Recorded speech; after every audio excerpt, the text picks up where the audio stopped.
Hello students, ये हमारा quantitative aptitude में एवरेजेस पर हमारा ये कॉन्सेप्ट वीडियो का पार्ट 1 वीडियो है, जहां हम इसके बेस को क्लियर करेंगे, कुछ टिप्स एंड ट्रिक्स देखेंगे और एग्जांपल्स देखेंगे। तो जैसा कि आपको पता ही है कि एवरेज एक बहुत ही सिंपल सा टॉपिक है, जहाँ पे एक बहुत सिंपल सा फार्मूला है, लेकिन इसके जो यूसेज हैं, जो एप्लीकेशंस है, इसके बहुत बड़े हैं, बहुत ढेर सारे हैं और बहुत इंपॉर्टेंट टॉपिक है। ये एक छोटे से फार्मूले पे बहुत ज़्यादा क्वेश्चंस बेस्ड होते हैं। तो चलिए शुरू करते हैं और जानते हैं औसत यानी कि एवरेज क्या होती है।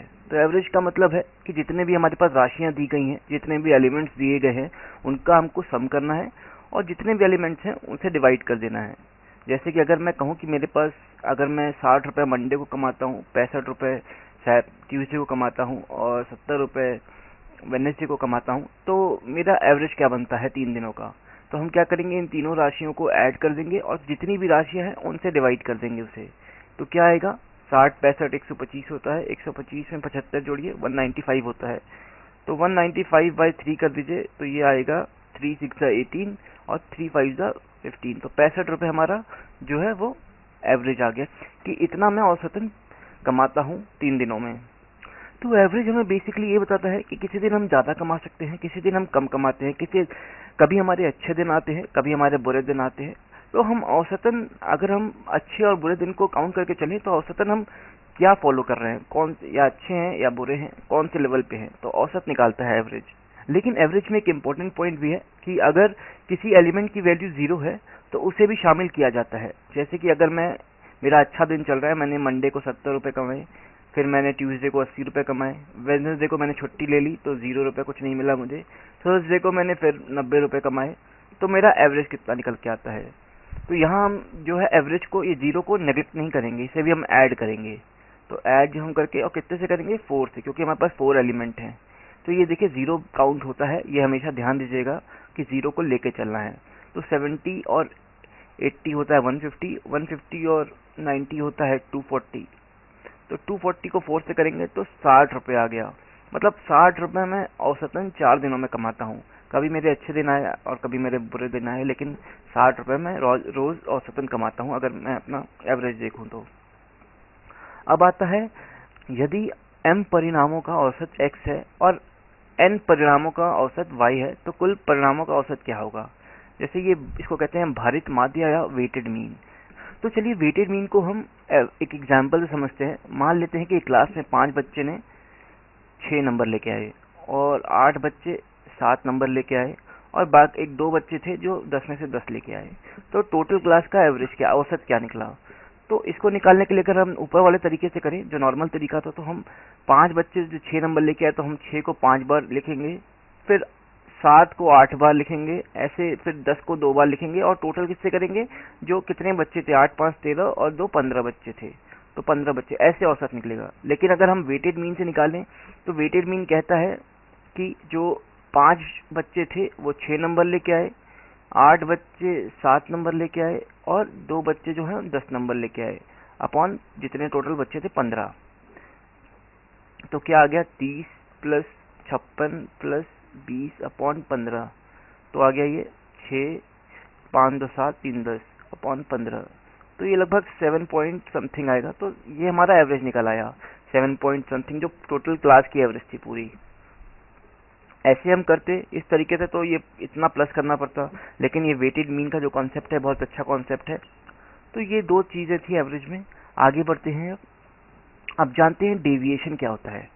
ये डेविएशन एक बहुत ही नया टॉपिक होगा आपके लिए, लेकिन ये जो हमारे एवरेज के प्रश्न होते हैं उनको बहुत सरल बना देता है। ये अभी आपको शुरुआत में थोड़ा सा डिफिकल्ट लगेगा, लेकिन धीरे धीरे अगर आप प्रैक्टिस करते रहे तो इससे अच्छी कोई चीज़ नहीं है एवरेज में। तो ये एवरेज, ये डेविएशन क्या काम करता है। तो ये जो डेविएशन होता है, मान लेते हैं कि हमारे पास दे रखा है 100, 125, 55, 220, 210 दे रखा है, इसका एवरेज निकालना है। तो जब भी ऐसे बड़े नंबर और ज़्यादा नंबर दिए हों, तो जहाँ पे हमें प्लस करने में दिक्कत हो, वहाँ हम क्या करेंगे, एक अज्यूम्ड को एवरेज मान लेंगे।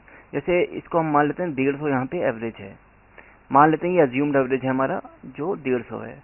तो अब डेविएशन का मतलब है कि जो हमने अज्यूम्ड एवरेज माना है 150, उससे ये बाकी नंबर्स कितना भटक के दूर चले गए हैं। तो ये जो 100 है, ये 100 -50 भटक के कहीं चला गया है, 125 है वो -25 भटक के चला गया है, 55 जो है वो 55 - 150 करी तो -95 कहीं भटक के चला गया है, 220 - 150 करेंगे तो ये +70 भाग के कहीं चला गया है, और जो 210 है वो +60 भाग के कहीं चला गया है।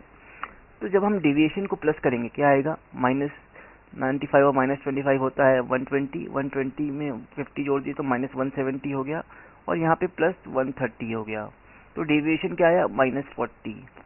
तो हमारा एवरेज निकालने का फॉर्मूला क्या हो गया डेविएशन से, ये इस फॉर्मूले से हम निकाल लेंगे। इस फॉर्मूले में हम रखेंगे एज्यूम्ड, हमने क्या माना था 150 प्लस डेविएशन जो हमारा -40 हुआ है, और अपॉन नंबर ऑफ एलिमेंट्स कितने थे, 1 2 3 4 5 थे, तो अपॉन 5 कर देंगे।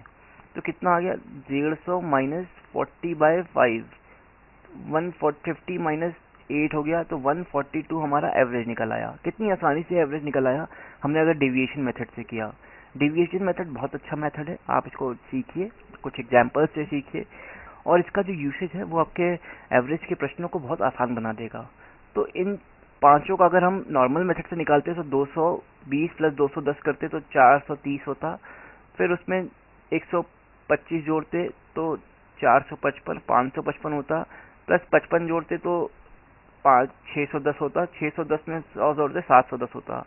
710 को जब आप 5 से डिवाइड करते तो कितना आता, 5 1 ज़ा 5, 5 4 ज़ा 20 और 5 2 ज़ा 10, तो 142 आता है ऐसे।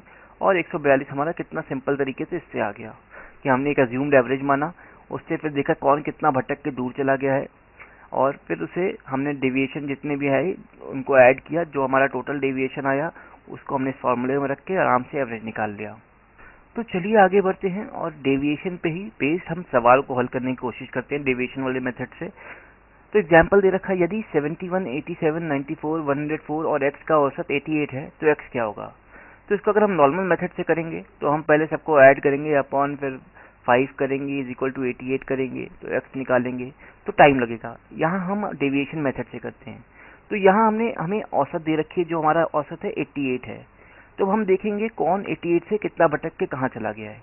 तो 71 को देखेंगे तो 71 - 88 कितना होता है, -17 होता है, और 87 88 से कितना भटका है, -1 दूर भटका है, और 88 और 94 कितना भटक के चला गया है, वो +6 भटका हुआ है, और 104 जो है वो +16 भटका हुआ है, और x तो हमें निकालना ही है।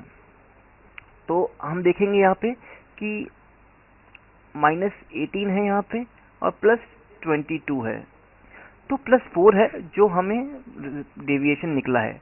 तो डेविएशन कहता है जब भी हमारे पास ओरिजिनल एवरेज दी हो तो डेविएशन जो है वो 0 होगा। तो इसका मतलब क्या है, जो नंबर होगा x वो 88 को 4 + 4 को बैलेंस करने के लिए कहीं होगा, तो -4 कहीं होना चाहिए। तो -4 हमें 88 पे करना होगा, तभी हमें जाके ये पूरा इक्वेशन जो बैलेंस मिलेगा। तो यहाँ पे मतलब कि अगर हम 88 - 4 कर दें तो ये 84 आ जाएगा। तो जो हमारा x है वो 84 है। चलिए अगर हम इन सबका एवरेज नॉर्मल मेथड से निकाल के देखें तो क्या होगा। तो हमारे पास है 71 + 84 + 87 + 94 + 104 इज इक्वल करेंगे तो कितना आएगा, 440 डिवाइडेड बाई 5 किया तो 88 आ गया। तो हमारा जो एवरेज सही आया 88। तो हमने यहाँ पे क्या किया, जो हमें एवरेज पता थी यहाँ पे उससे हमने देखा कौन कितनी दूर भटक के चला गया है, फिर हमने डेविएशन निकाला तो +4 आ रहा था, लेकिन जब हमारे पास एवरेज ओरिजिनल दिया हो तो डेविएशन इज इक्वल टू 0 होता है। तो हमने +4 को बैलेंस करने के लिए 88 में -4 कर दिया, तो 84 जो हमारा था वो हमारा x की वैल्यू होगी। वही 84 अगर यहाँ रख देंगे हम तो जो औसत हमारा 88 आ जाएगा। तो ये डेविएशन मेथड से हमने बहुत आसानी से प्रश्न को सॉल्व कर दिया। तो अब दूसरे एग्जाम्पल को देखते हैं फटाफट कि किन्हीं पहले 5 संख्याओं का औसत 72 है और आखिरी 5 संख्याओं का औसत 81 है। कुल संख्याओं की औसत 78 है, तो बीच की संख्या क्या होगी। तो ये सवाल अगर आपको डेविएशन मेथड नहीं आता होगा तो ये सवाल आप कर ही नहीं पाएंगे, इसलिए मैं बता रहा हूँ कि आपको डेविएशन मेथड बहुत अच्छा लगेगा अगर आप एक बार सीख जाएंगे इसे। तो इस प्रश्न को हम देखते हैं कि 5 संख्या 1 2 3 4 5 संख्याओं का जो औसत है वो 72 है। फिर 6 7 8 9 10 जो आखिरी के 5 संख्या है उनका औसत जो है वो 81 है, और इन सबकी इन सबका औसत जो है 78 है। तो हमें ये बीच वाली संख्या निकालनी क्या है। तो यहाँ हम देख रहे हैं कि वेटेड मीन का यहाँ पे काम आएगा और जो डेविएशन है उसका भी काम आएगा। तो यहाँ हम देख रहे हैं ये कितना भटका है, सबको चेक करेंगे। तो यहाँ पे ये देखेंगे अगर 72 इसका एवरेज है तो -6 भटका होगा, 72 - 78 -6 हो गया। और यहाँ पे ये कितना भटका होगा, +3 भटका होगा। तो ऐसे 5 टर्म हैं जो -6 भटके होंगे। तो वेटेड मीन के कॉन्सेप्ट लगा के हम 1 to 5 कर देंगे। और यहाँ पे अभी 5 टर्म हैं जो +3 भटके होंगे। तो यहाँ पे भी वेटेड मीन का कॉन्सेप्ट लगा के हम +5 × 5 कर देंगे। तो यहाँ आया -30 और यहाँ आया +15। तो हम जब डेविएशन निकालेंगे तो -30 + 15 करेंगे तो -15 आ रहा है, यानी कि अभी डेविएशन हमें 0 नहीं मिला है। डेविएशन 0 कब मिलेगा, इसको जब हम +15 को ऐड करेंगे 78 में, इसको बैलेंस करने के लिए। तो 78 में जब हम +15 करेंगे तो आएगा 93। तो ये हमारा 93 जो नंबर है वही हमारा आंसर होगा। यही मिडिल टर्म है जो 93 है और इन सबका जो एवरेज है वो 78 है। क्योंकि हमें -15 को बैलेंस करना था, तो जब हम बैलेंस करते हैं तो एवरेज में +15 कर दिया, तभी ये -15 कैंसिल आउट होगा अगर हम +15 करेंगे। तो जो हमारा मिडिल टर्म आएगा वो 78 + 15 होगा, जो होता है 93। तो ये हमारे पार्ट 1 में आप इतना सीखिए पहले। पार्ट 2 में हम डेविएशन को और अच्छे से समझेंगे और जानेंगे कि और प्रश्नों को कैसे हल किया जाता है। तो हमारे वीडियोस देखते रहिए और हमारे साथ जुड़े रहिए, सफलता आपको ज़रूर मिलेगी। धन्यवाद एंड गुड लक।